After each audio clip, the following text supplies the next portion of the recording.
Everybody ready? Come on, let's go. The Rick Thorne Show! Let's go! The Rick Thorne Show! Let's go!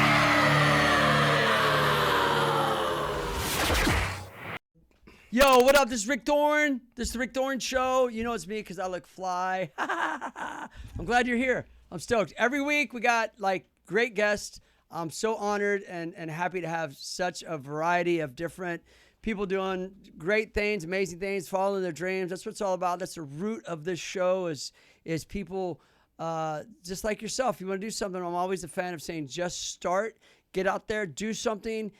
Once you start, you're in it, and you figure out if you want to keep doing what you want to do. You might want to do it, you might not want to do it. But anyhow, right now, I'm glad that you're here. I got a good friend of mine. I haven't seen him for a while. It's been quite a while, but I'm so stoked that he's here. MMA fighter, badass, all around, super cool dude, Eddie Ambien Jackson. That's me. Dun, dun, dun, dun! Thank you for having me. Sick intro, bro. For sure. Checks in the mail. I like that. Yeah. I want to be introduced like that all the time. Yeah, when you go to order at In-N-Out. Ladies and gentlemen, coming up, pro MMA fighter. Hey. Well, how'd you get the nickname Ambien? What is that? What does that mean? Because I put heads to bed. Is that what that means? Yeah, basically. Heads to bed. Heads to bed. I like that. You know, Joe Rogan nicknamed me that. Did he? Yeah, he used to train at our gym. And coming up like in the amateur rankings, people were just like, oh, man, this kid, he's just like sleeping fools and knocking them out. Like this and that. And he was like, oh, man, it sounds like some ambient shit. And then boom, it was like, there you go. Shout out Joe Rogan. Thank you. Shout out Joe Rogan. So that was the early days for you then, huh? Early.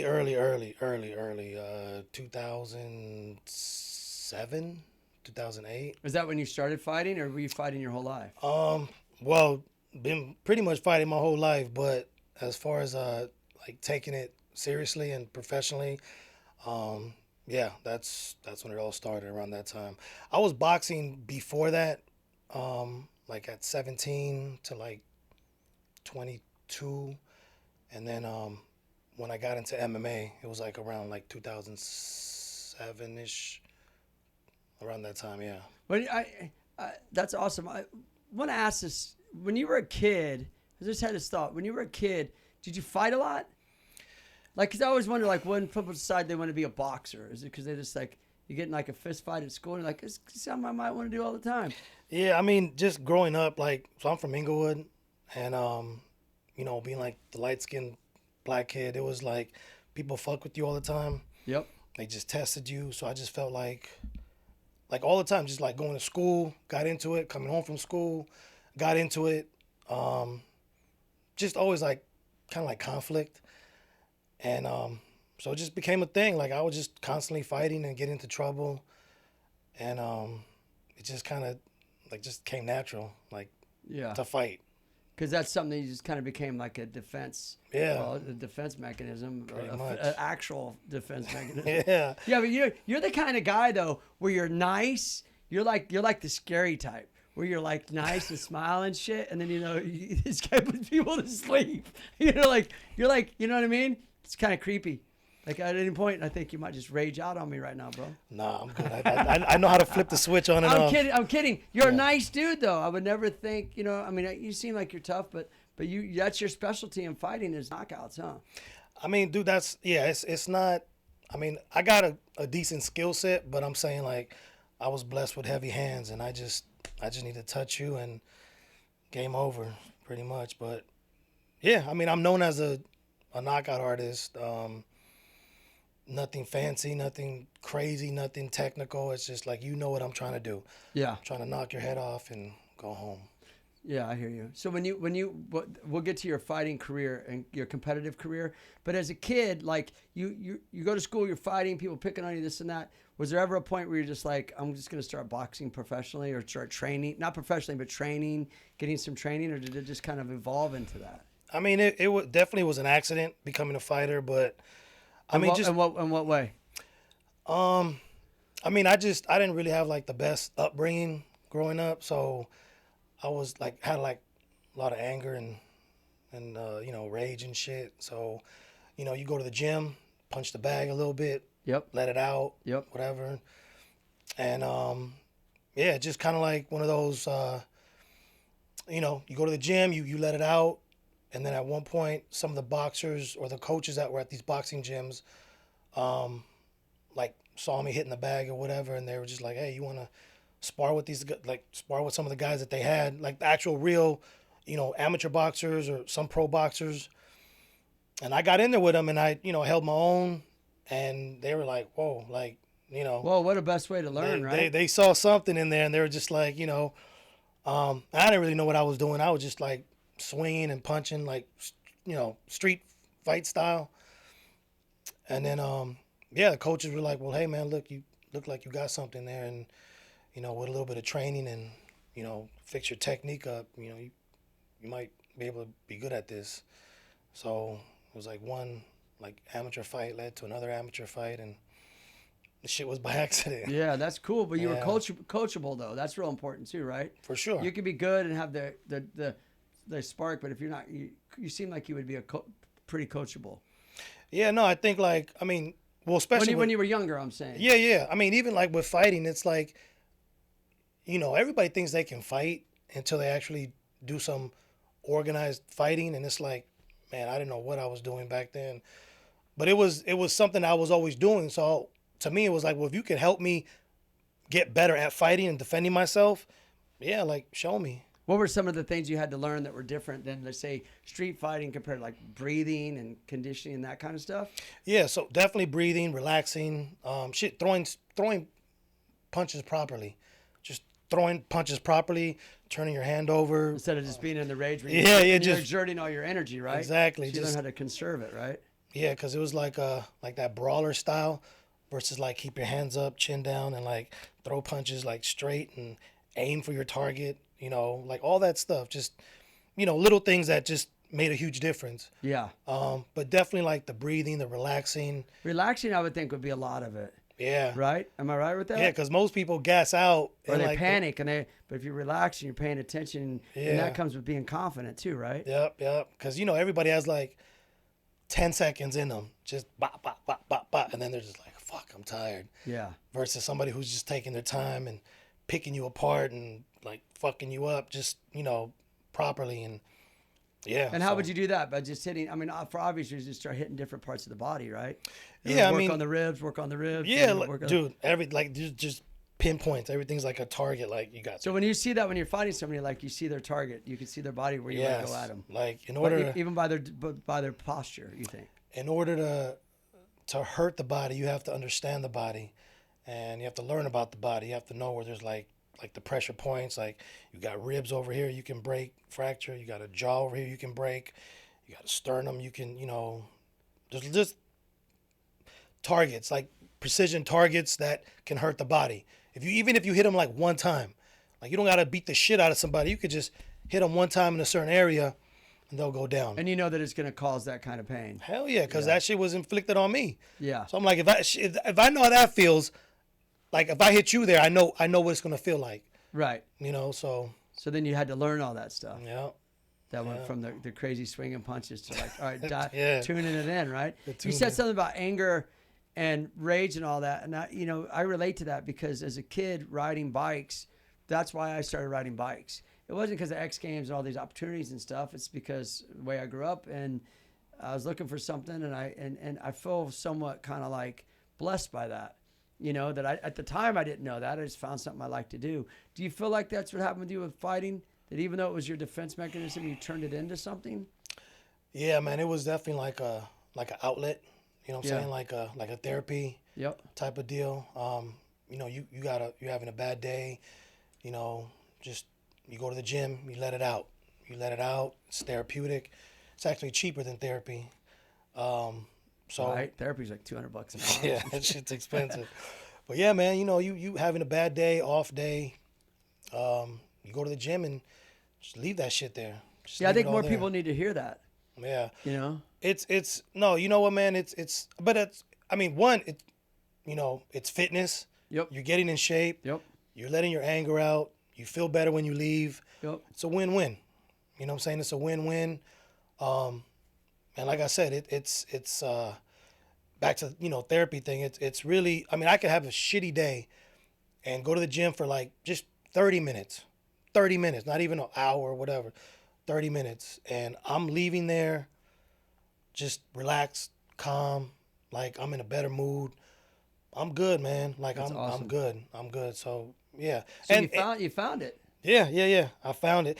I mean, I made a career out of it. Yeah, you did. And I think we all have that in us to find that thing and not really. And I'm not going to preach right now, but not to resort to like drugs and alcohol and escaping these things to make you feel better, which actually in turn can make you feel worse. You know what I mean? And Right. could destroy your life and ruin your life. Right. And so I think more people need to hear like finding something they like to do.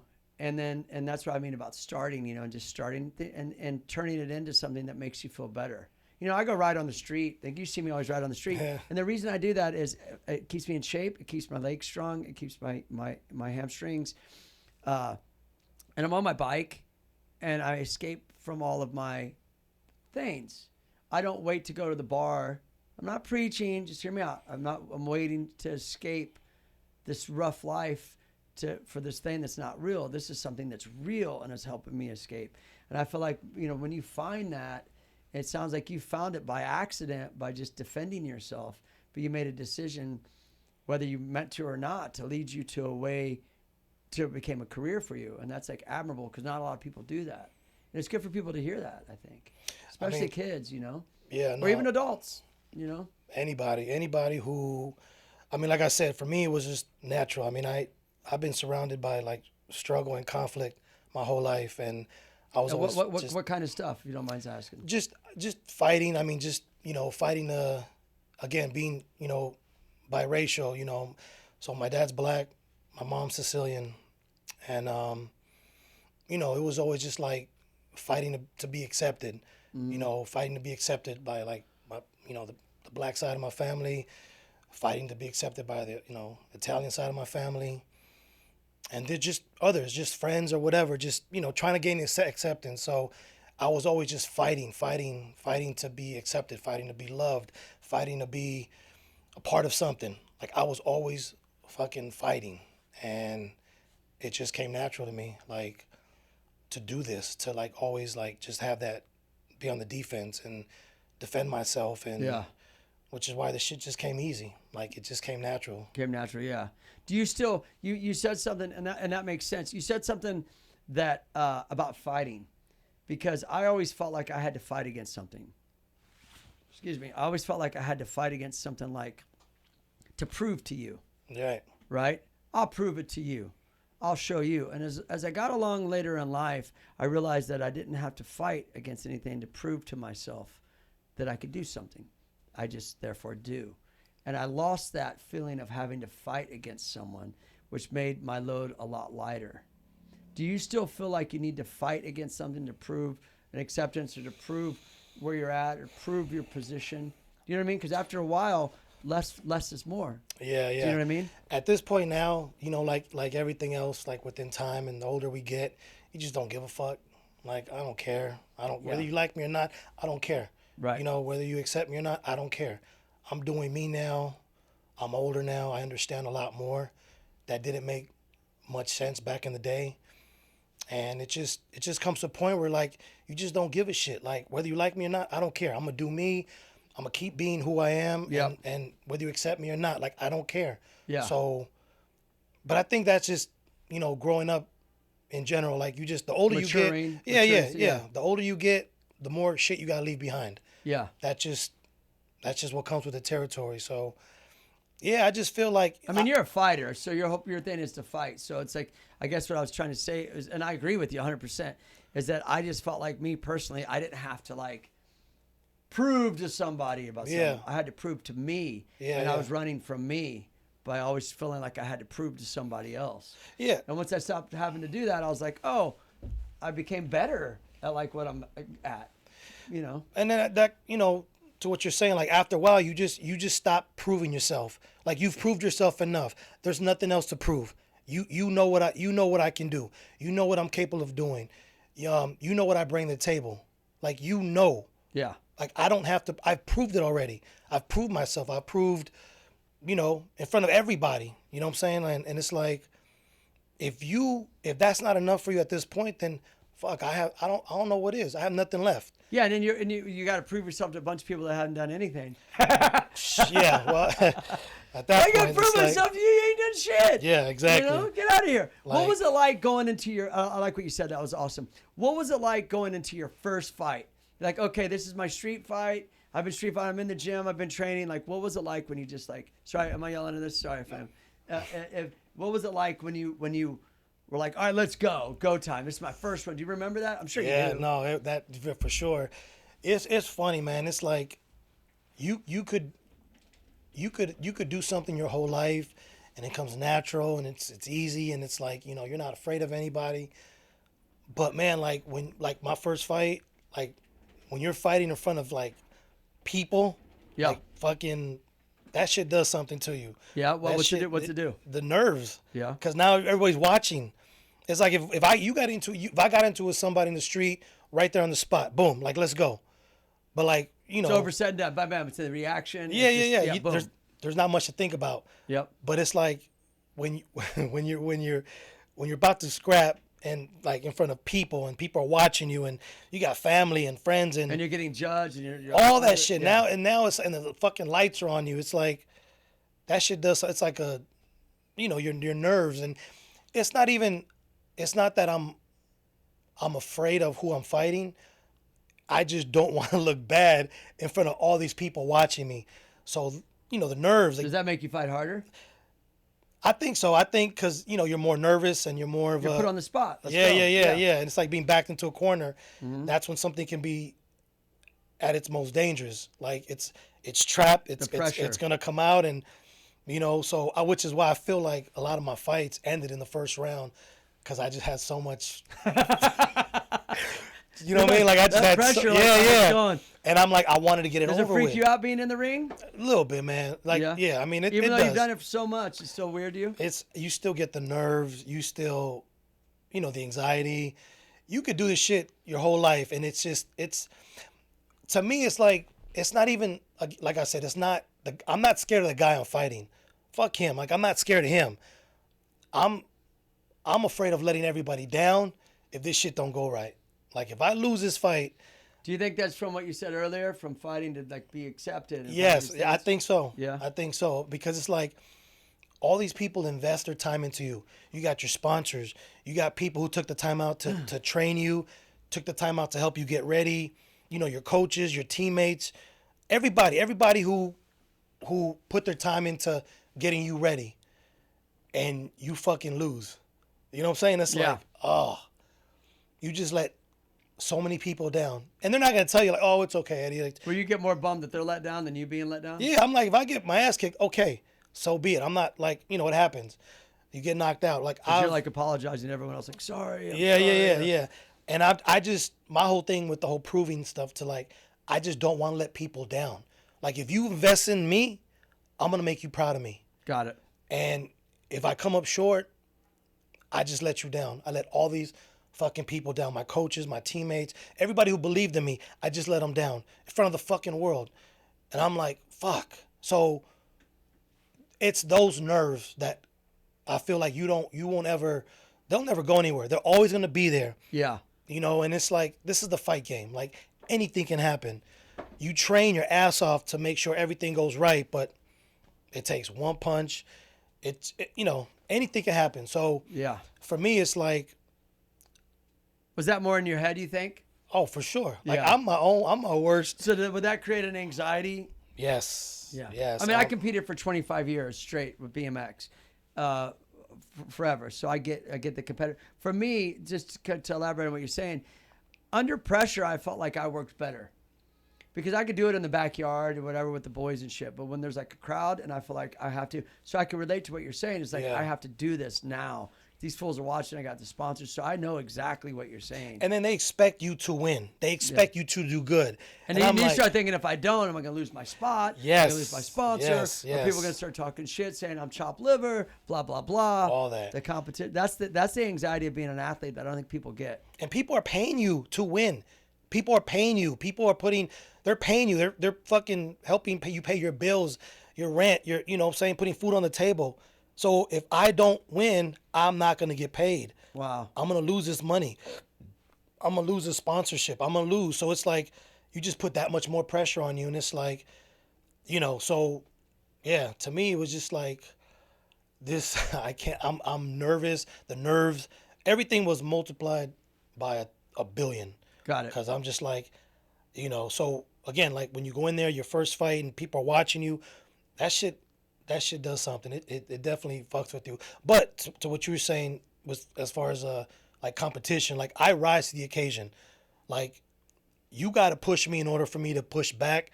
Mm-hmm. And so I feel like a lot of the fights I've had that were like really tough for me, I was better than, like, my performance was way better. Yeah.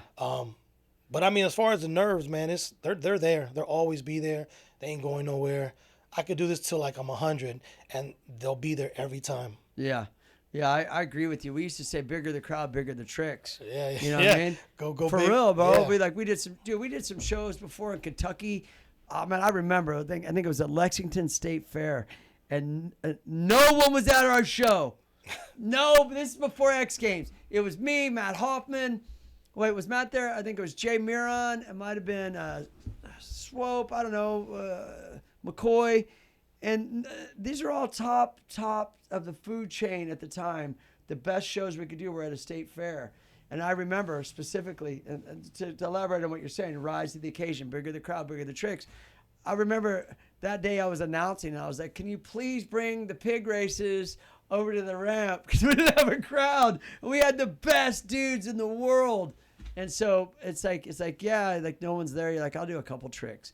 But if people are there, oh, it's on. Yeah. You know what I mean? Just turns up. Yeah, and this is the anxiety, what you talked about, the anxiety and the pressure of an athlete that I don't think people understand. It's more than the art of what you're doing and your ability, but it's the mental capacity. Are you willing to withstand that? Because there's a lot that goes with that. When you started fighting, let's say, or when you did, and you started to build a name for yourself, did you feel like did it create a different kind of level of anxiety in you, of the expectation like you're talking about? No, that could destroy an athlete, just that right there, can. For sure, 100%. What's your opinion on that, the mental? I mean, it's all mental, first and foremost. It's all mental. Yeah. All mental. So, you know, I just feel like you were saying, like the bigger the stakes, the bigger everything, you know, and it's like you make a name for yourself and people expect you to just like knock everybody out. And people expect you. It's like with Tyson. Like, he was knocking everybody out. It's like, watch this kid. He's going to knock this person out. Like, he was just knocking people out. He was known for knocking people out. Yep. And he was like, indestructible. And then the one time he gets knocked out, it's like, oh my God. You know? So people, you build your name up. You build this reputation, you know, on yourself. And, you know, people just expect you to just win and knock everybody out, and because that's who you are, that's what you do, that's what your job is. And then when you can't do it or you don't do it, it's like, oh my God, like it's over. Yeah. You know, and it's, you know, people like look at you different, people like talk about you different, people, it's like, man, look, it was one bad day in the office. Yeah. Like, I'm fucking human. You know what Yeah. I'm saying? Like, you're going against, I mean, this is the most gladiator shit ever. Yeah. Like, you know, you against another person It really is. who's been training the same way you've been training. He's getting ready for you. He's thinking about you. Like, this is like premeditated murder. Like, you know what I'm saying? Like, months become weeks, weeks become days, days become hours, and then it's showtime. Yep. Like, let's go. And it's like, you don't think, like, if you talk about pressure. Yeah. Like, man, you guys come are in on. the toughest sport. You're in the hardest sport. You know, football is the biggest sport. Let's just be real. But I wouldn't say football is the hardest sport. I love football. I think it's not the toughest sport on your body. Try BMX. You know what I mean? But try what you do. Fighting is the most barbaric, toughest sport ever, because that's like physical. Let's go. I mean, dude, there are no pads. There are no helmets. You're exposed. You're damn near pretty much naked. You're definitely gonna get hit. Yeah, you're gonna get hit, and you're gonna get fucked up in front of millions of people, your fans, your friends, your family. I mean, my kids were at some of my fights that I didn't do too well in, and you know, like that shit sucks. Like, you know what I'm saying? It sucks. You feel embarrassed. Yeah, I mean, again, letting people down. That, Yeah. you know, but like they understand. Like, look, man, this is my job. This is Dad's work. This is how Dad makes a living. I'm still Dad. Yeah. Win or lose, I'm still Dad. Yeah. Like nothing changes with that. But you know, I mean, it's tough to watch somebody you love like getting fucked up and getting knocked out in front of everybody. But man, this is what you sign up for. Yeah. You know what I'm saying? Like this is, you know, you're that 1%. You know, and it's like, look, I love it. I wouldn't change it for anything, man. It beats flipping burgers. You know what I'm saying? No offense to the burger flippers. Oh, you know what I used to say? I used to flip burgers. Now I flip bikes. Hey, yeah. What's up? Woo! Truth be told. Ooh, actually, I used to work at the Olive Garden. Hey, do you want Okay. 2 more breadsticks? Yeah, and breadsticks. I might have stepped on one time and put it underneath the bottom. Some fools I didn't like. That's how you do it, for sure. I'm just saying. Do you want to hear the Olive Garden song? Yeah, from the pasta we make to lasagna we bake. Boom, boom, boom, boom. We're wishing you a happy birthday. Yeah. Hey. Yeah. No, I get it. So let me ask you this to back up. You did your first fight and you were like, okay, this is what I want to do. You had to be hyped. How old were you? Shit. What? Well, You look young, by the way. Yeah, for being almost down there 60, you look pretty good. yeah, I just got my dentures in. I just Yeah. got, you know, so. Oh, who's talking shit? Oh, talking shit. You talking shit. I forgot, dude. I knew about that. Oh, my God. That's crazy. So how old were you? Well, you had to be like young, right? I mean, I started at 17. My first, like, fight, like, big fight. Well, I had a bunch of, like, smokers. A lot of those, like. Were you in high school when you fought? No. Everything kind of came after after. high school, yeah. Yeah. But yeah, I mean, I had like a bunch of those, like, so smokers were like underground fights. So we had like backyard. That's what that's called, smoker? Yeah, Is we it had- still called that? Yeah. Sounds like I mean, a bunch of dudes in like a Mustang smoking a bong. bro, Smoker. it's like, it's basically like Fight Club. It's still like that, huh? Yeah. So you had a couple underground spots, backyard boogie, like Kimbo Slice. So maybe Okay. he fight like in the backyard and like places like that. Some of them So would be, that still goes on, huh? yeah, 100%. Yeah, that's pretty cool. Underground, a lot of shit, a lot of betting, you know. Of course. It's yeah.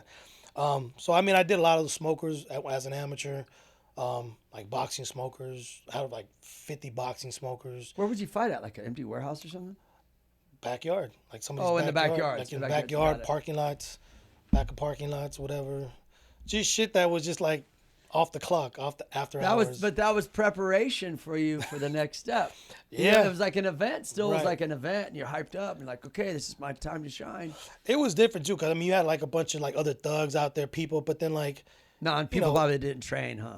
I mean, not really, not like that. But I mean, you got from the backyards to like a fucking, you know, a real legit crowd, you know, with lights and fucking judges. Like that was different, you Yeah. know. So yeah, it But, was were- like but were the people that did the smoker fights, did they actually train too, or they were like, I could fight, I'll take on this fool? some did, some didn't. Got it. Some just came in and were like, you know. So oh, then you could start to read the ones that didn't. Yeah, You know, I yeah, could yeah. chisel away at this fool. Yeah. Okay, yeah. Yeah. It's kind of us with riding. A dude that doesn't ride that shows up. I can do these tricks. I'm like, have you ever dropped in a 14-foot tall ramp? No. Watch this one. We're gonna watch this guy eat shit. Yeah. Yeah, that's pretty You know much. what I mean? Yeah. So you just know by reading, by seeing. Yeah. So then you did these smokers, and then you did your first Under the Lights, and you're like, you're hooked. Yeah, I mean, it was, you know what, man, like When did you start making money? when I turned pro. Well, I mean, a real paycheck when I turned pro, but I don't want to get people in trouble, but it was like No, you don't have to. I What was that like though? well, as an amateur, you're not supposed to get paid, but you know what I'm saying, like you put on a good enough show, like certain promoters would slide you, you know, a couple $100, like, hey man, like good job, and you know, so shit like that. But No, I get it. As Yeah, far sorry, as- I'm asking you a lot of questions. I don't mean to talk over No, you. no, I no, just no. get excited. like, but as far as like real paychecks, like obviously, you know, when you turn pro, that's when you start getting paid and sponsors jump in and shit like that. And so, yeah, I mean, Yeah, we're the kind of same in this sports. I'm just kind of trying to compare this in my head. Like, you know, sometimes they say amateurs are more popular or more, at least say in skateboarding, you know, you got big amateurs. Those are like such a spotlight because they're the next when they become pro. Right. But I always looked at it like you're not pro until you start making money. But then what level is that? Okay, you made money to put on a show. Follow me. But you never competed a pro. That doesn't mean you're a pro. That means you got paid to do that show. Right. To me, to ask you, what's your mindset? To me, being a paid pro is meaning I compete against other pros at a competitive level. Not I did a show and made money. It wasn't about making money. It was about do you know what I mean? Right. Like if you did exhibitions and got paid, would you consider yourself a pro? No. Because you made money? Because some people will say that. They'll say, well, no. once you start making money, you're pro. Not necessarily. Have you ever competed? No. Well, you're not really pro. Does that make sense? Yeah. People will argue that, though. I mean, does the money make you a pro, or does the competitive level make you a pro? The money doesn't make you a pro. The Exactly. competitive level makes you a pro. Yes. I mean, when you have a license to fight, Yes. just like you have a driver's license to drive. Yes. You know, you can drive without a driver's license Right. and still know how to drive. But once you get a driver's license, now you're legit. Right. Like now it's You haven't been official. put on the spot under the lights with these people to perform now. That's part of being a pro. Yeah. Right. I mean, I fought 100 fights, not as a pro, but I was under the lights. You know, I fought a bunch of fights for free. You know, but I think the level, the high level stuff is like when you go pro. Now it counts. Now it's official. Now it's real. Now it's serious. Like now it's a business. Like the minute you go pro, like now it's a business. Yeah, it has to be at a competitive level because sometimes people in our sport, it's because their video part or whatever considers them a pro. And I think that's part of it. I think you have to do that as well as compete, as well as tour. That's the old school of me because we did it all. So my argument would be like, okay, so Patrick Mahomes is a pro because he plays football. So if he did the exact same thing and didn't get paid, would he be considered a pro? No. Right, No. because he put it at the level where it's in. You understand what I'm saying? So it's about being in that competitive. That's the way I look at it. No, it's like The money doesn't make you a pro necessarily. No. It's like look at some of the college athletes that were getting paid under the table to go to this team when they go pro. Like, hey, I want you to sign with us. Here's like, $100,000 for your family if you sign with us as a pro. And these college kids were getting in trouble because they weren't supposed to get paid. Right. But they were being somewhat like, brainwashed or manipulated to go to that team as a pro. So, they got paid as college, as amateurs, and they weren't supposed to. Yeah. So I got paid as an amateur, and I wasn't supposed to, but I had to be quiet about it also. Right. But it also encouraged me to keep fighting for this promoter as an amateur because I sold a lot of tickets for him. Yeah, to go pro, to go next level. Yeah. Right. So, Yeah. I mean, You sold a lot of tickets, huh? yeah. A That bunch. son of a bitch owes you. Hey, I did shows when I was 15, and we got paid to do the shows. And even though I competed, but I didn't consider myself a pro because I made $50 to do those shows. I've just argued with people about this. I just wanted to pick your brain about it. No, so, for sure. So you started. How many years? Okay, you recently had your. I wouldn't say your last fight, but you had your last fight 2 years ago, right? Yeah, I had 3 retirement fights. That should tell you how hard it was for me to get out the sport.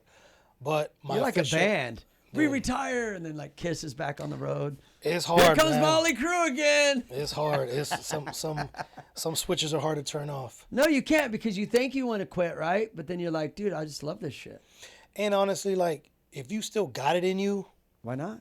you know what I'm saying? Yeah, and then for me, I mean, my body was telling me one thing, like, okay, you know what? Like I'm not healing as fast anymore, taking longer to recover. Like I think it might be time to hang them up. But like that love and passion to compete, like it's still there. Like that fire is still there. Yeah. But like your body's like, bro, you need to hang them up. But your spirit is like, okay, one more. I still got 2 more in me. So That's love, though. That's because you love it. It's just hard, man. And it's like, if you can still do it, why not? Do it. Now it's just like, do I want to do it? I can still do this, but do I want to do it? Do I want to go through another training camp, another like 5 to 6 weeks of training camp? How is that? It's brutal, huh? The camp sucks.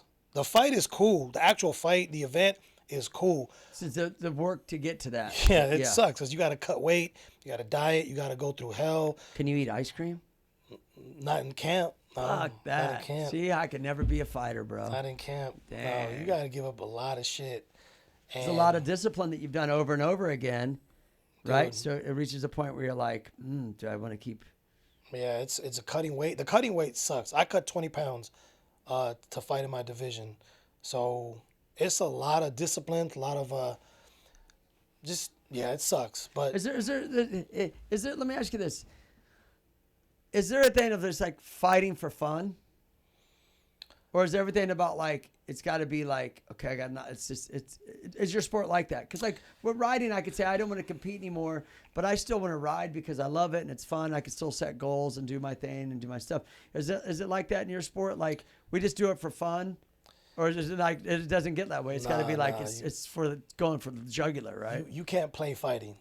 You Got can't, it. You can't play fighting. Yeah, stupid question. You can't. You Go ahead. Say it was stupid. It's okay. No, I mean you can fuck around on your bike. You can do tricks, You know and what I that's mean? fun. Though? Like I still want to do it, but I don't want to do it at a professional level. So we just get together, me and the boys, Yeah. and we hit each other and we have No. fun. No, it's all There's no you can't play boxing because then someone hit you can't- hard, you'd be like, "Fuck that." Yeah, and it can. I mean, I know people who try to do it.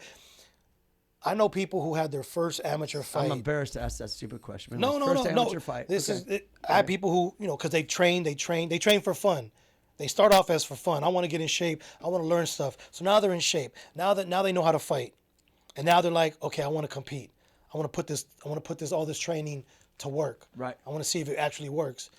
And it's like, if you just trying to do this shit like as a hobby, it ain't gonna work out. Cause I know people who had one amateur fight and it changed their lives forever. Like they got hit the wrong way and now they got a fucking blood clog in the back of their head where if they get hit there again, they're gonna go blind.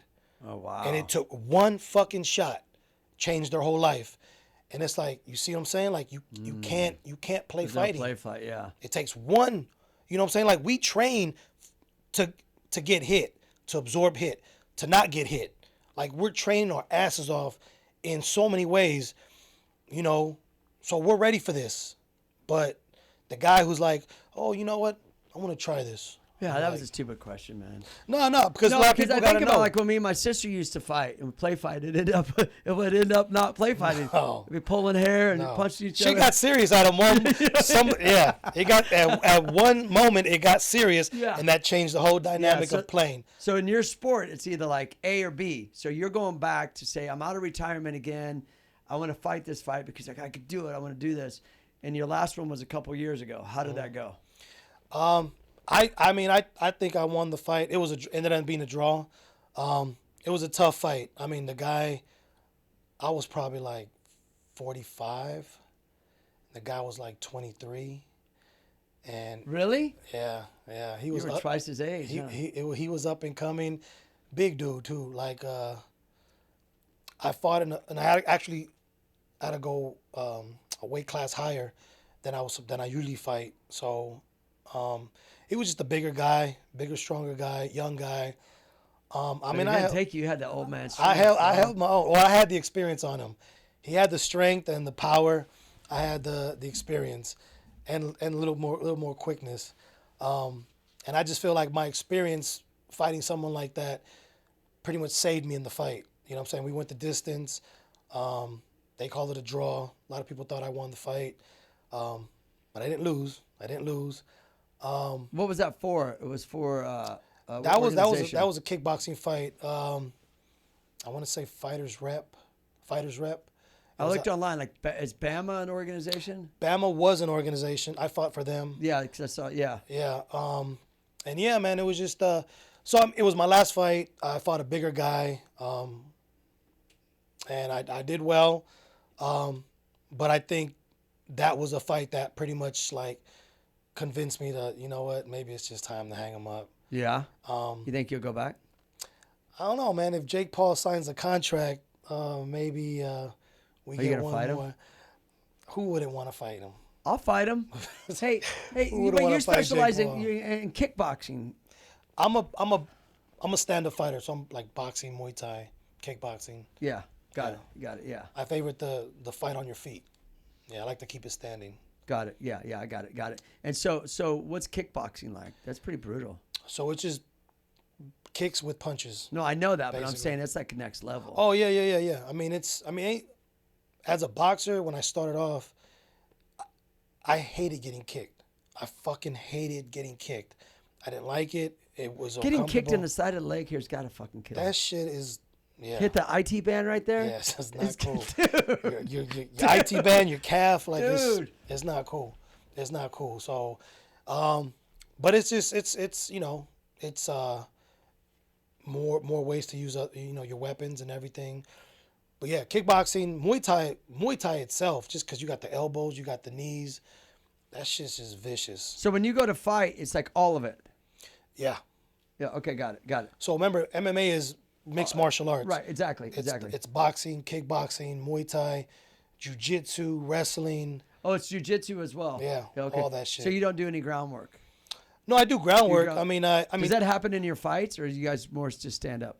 well, if it's MMA, then it goes. It It's could everything. be anything. It could be anything. Everything, yeah. But if it's kickboxing, kickboxing, and Muay Thai, that's all on your feet. Was that your last fight? Was a stand-up fight? Yeah. got it. Kickboxing fight. Yeah. Yeah. So it was, but also too, I not just listening to my body, but I also had opportunities kind of happening at that time, and it just made me really leave fighting to focus on those opportunities. And what are those opportunities? So like training clients. That's what you do now. Yeah. So Cool. I had a lot of clientele that wanted me to train them and travel with them, and I honestly I was making a lot more money at the time training them than actual fighting. Yeah. So I was like, you know what? When one door closes, Another one opens. Yeah, You're yeah. still involved. It's funny you say that because that happens a lot in a lot of sports that people don't know this. You could be a pro biker, but then you become like the team manager of this company, and like you might make more money being that, or you might be the dude in the band, but then be like, oh, I'm the drum tech now. Yeah. And I'm making more because I'm the drum tech, and it's just like you're still involved, but sometimes the person on the stage isn't getting what you think they're getting. And so that so you're still involved with fighting. Because my son trained with you years ago because he wanted to fight, and he still likes to fight a lot. He likes to throw. That's the thing about the play fighting thing. You're right, because he tries to throw punches at me, and I'm like, dude, if you do it again, I'm just gonna fucking hit you in the head. You know what I mean? Yeah. Like I can't play fight. Right. There's no play fight with me. Like we got it. So you're right with that. I feel like such a stupid question. No, Do you guys play fight? No, it's no. You know what? There's a lot of people who think that too. So it's you answer the question. I guess I was comparing it to bike or skate or something. It's not all about contests, anyways. But yeah. So you said earlier that you train some celebrities too, right? Right. You say Snoop's family or something like that. I train Snoop's family. What, his sons or his wife, Shantae, boss lady, his daughter Corey. You ever met him? I'm sure you have. Yeah. We Is he cool? he's real cool, man. He's a Yeah. cool cat. He's funny as shit. Super Yeah. cool. Yeah. Yeah, that's cool. And so well, I met you. You used to train. That's how I met you by some of my other friends that trained with you. Right. And so yeah, my son. Yeah, sorry we never came back. It's just he loves it, but he just fell in love with football. So It happens. yeah, you know know. what I mean. You do what you're gonna do. So you like what do you like better, training or fighting? Stupid question, right? No. Well, I mean, I got 20 years of experience. So if I can pass that down to somebody, why not? If I can help change their lives, make them learn a skill, why not? And most people want to get in shape. Some people want to learn how to defend themselves. And so, I mean, I got, like I said, 20 years of experience and knowledge. If I could pass that down to somebody else. Do you think it's like letting go of the ego from the competitive standpoint? Man, as a fighter, there's really, you've checked that ego out at the door a long time ago. Yeah. Like, I've been humbled. I've humbled people. I've been on both sides. So, I'm saying, like, this is what I do. And I know what comes with the territory.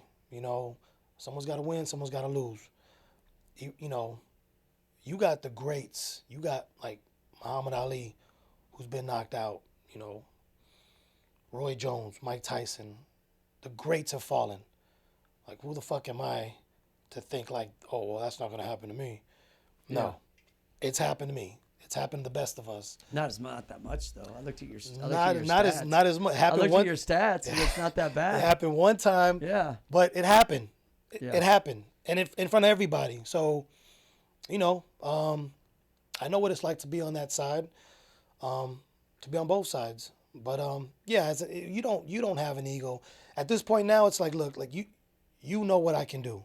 Yeah. You know what I'm capable of doing. I got nothing else to prove to anybody anymore. If anything, like, I can help you and I can show you what to do. I can help you get in shape. I can show you how to fight, or I can teach you how to fight.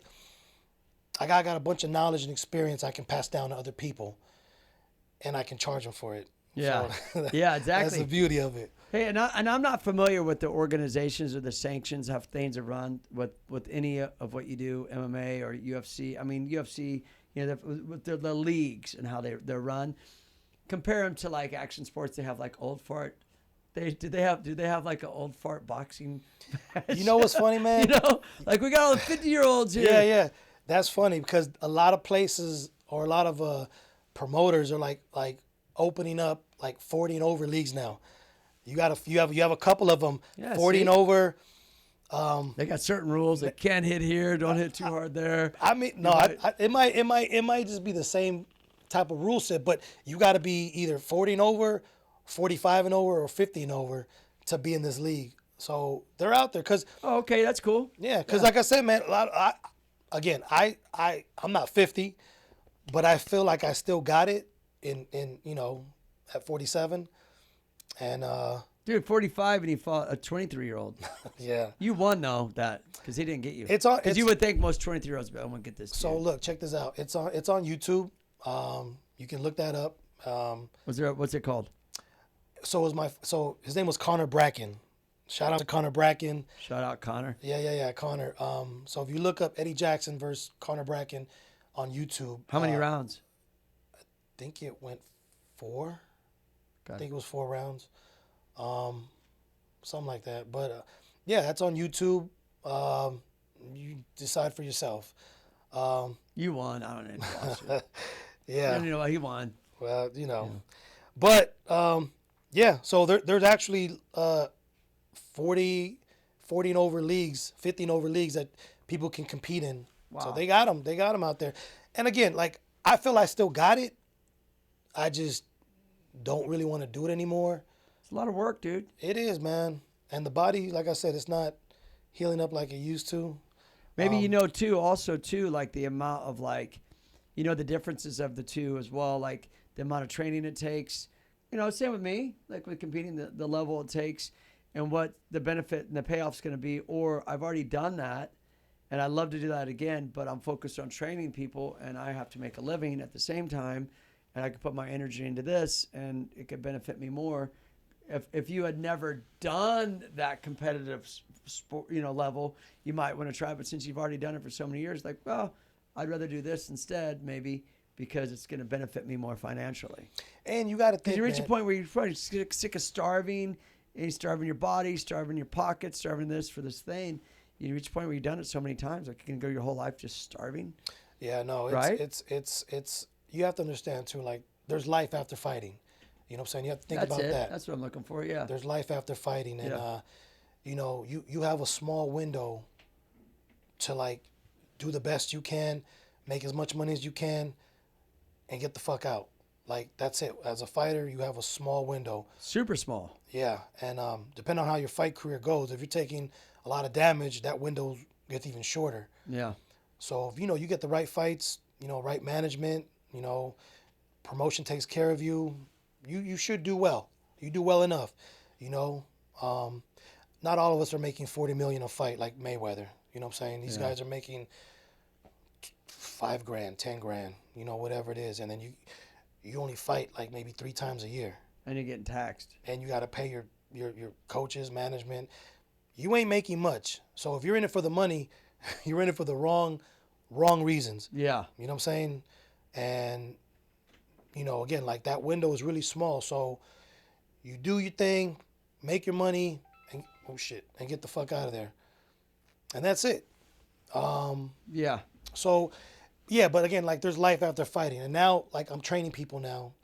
You know, I run a business, Yeah, what personal is, training. let everybody know to where maybe if someone's interested in want to do some training or some kids or in the area. What is it? This is your camera right here. You could my let them know camera. right here. I mean, shit, you can hit me up, Eddie Jackson. My Instagram is at Eddie Jackson 5, the number 5.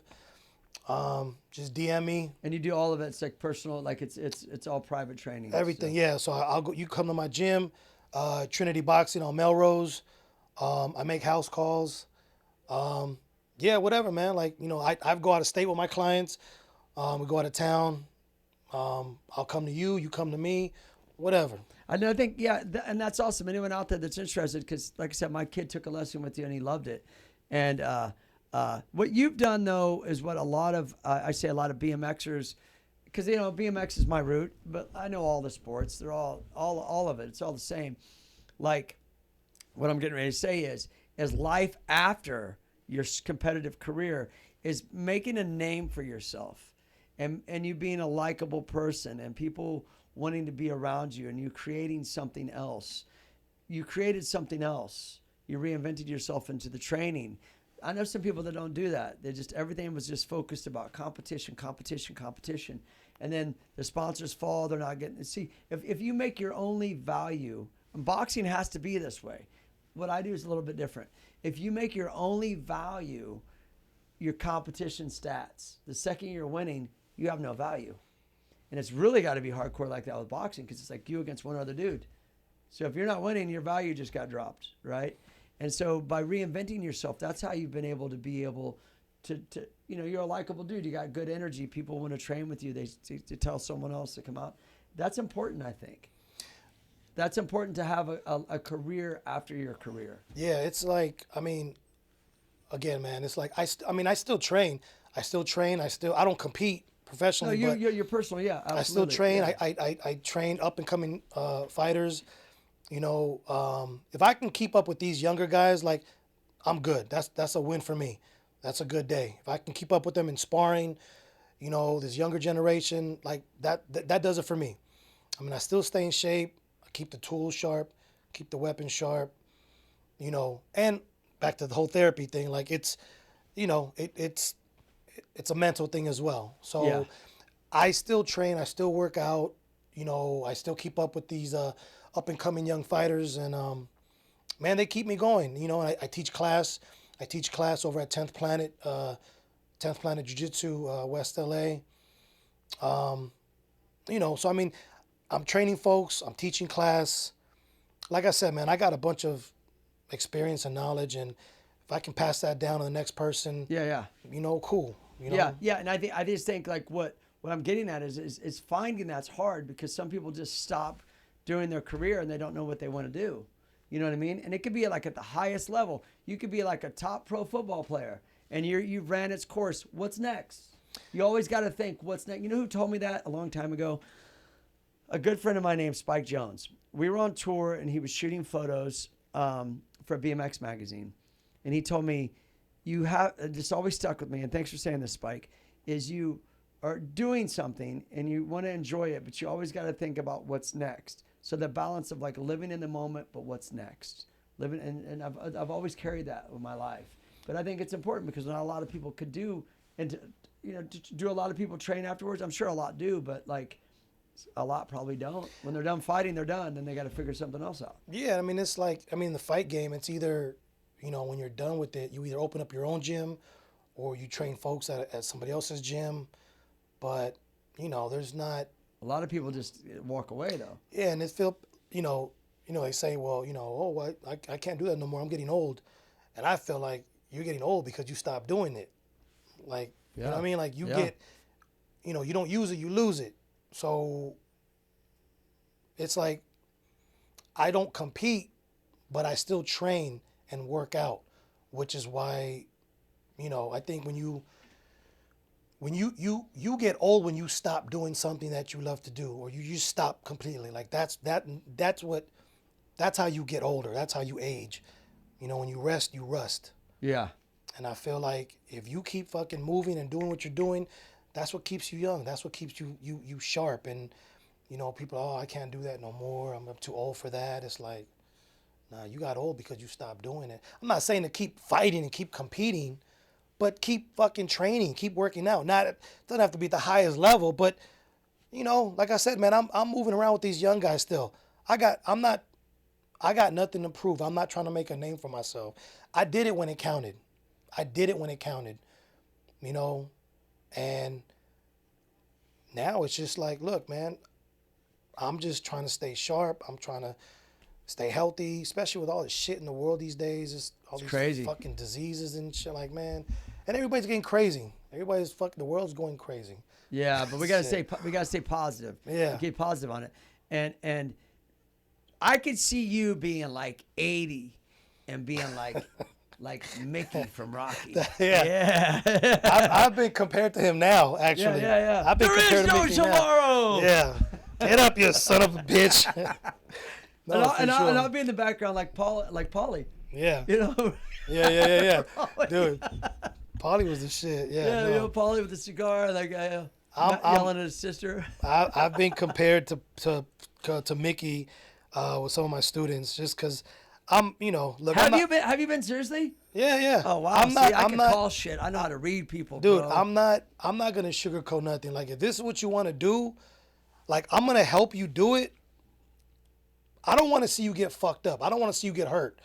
So if I'm telling you, like, you're still not doing it right, you're not doing it right, and you're like, what the fuck? Come on, man. Like, what do you? I'm like, you're not doing it right.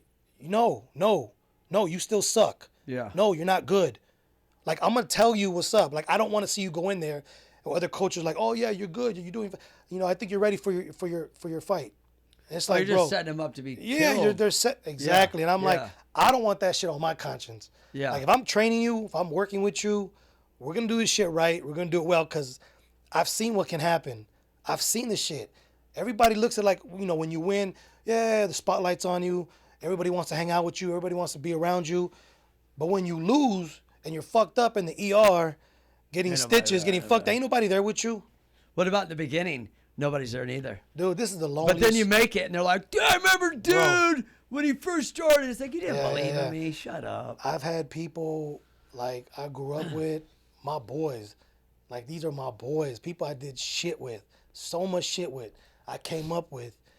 And it's like, you know, you don't want to hang out with them because you got to go home the next day. Or you got to go home early and run the next morning. You got a 5-mile run the next morning. So you got to leave the party. You know, oh, come on, Eddie, man, hang out with us. Come on, man, it's, you know, just a couple more hours, man. We got these girls showing up, you know, whatever. I was like, nah, man, I got to go home. I got to get ready. I got to rest. I got training tomorrow. And they're like, oh, man, you know, you're not that good, or you're not going to get that far. And They're only projecting themselves. Yeah, You know it's that, like, you know it's- that though, it's- right? yeah. They're only projecting what they're not going to do. I'm just like, bro, like, well, you know, thanks for the encouragement. I appreciate that, you know. But then it goes back to the fire of, like, let me prove it to you. Yeah, Let me and prove then it to you. and then you start, you know, you make a name for yourself. They see you on TV, and it's like, oh, that's my boy. I knew you were gonna make it. I knew you were gonna be somebody. Man, we used I'm to like, hang out and party, bro. Yeah.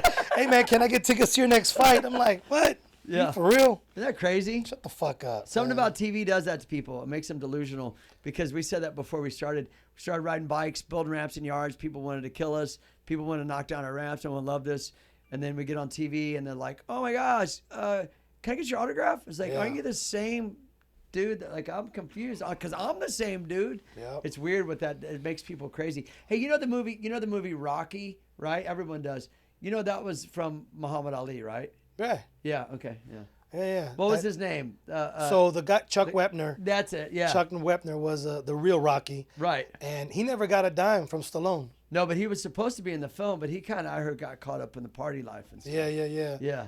But yeah. He never got a dime from Stallone? Nothing? He tried suing Stallone and everything, but Hollywood protected him. yeah. And I mean, yeah. And then, like, I guess Apollo Creed was supposed to be Muhammad Ali, like that character. Yeah. So, yeah, Chuck Wepner's entire career was Rocky. Like the first, 100%. like one, 2, and 3.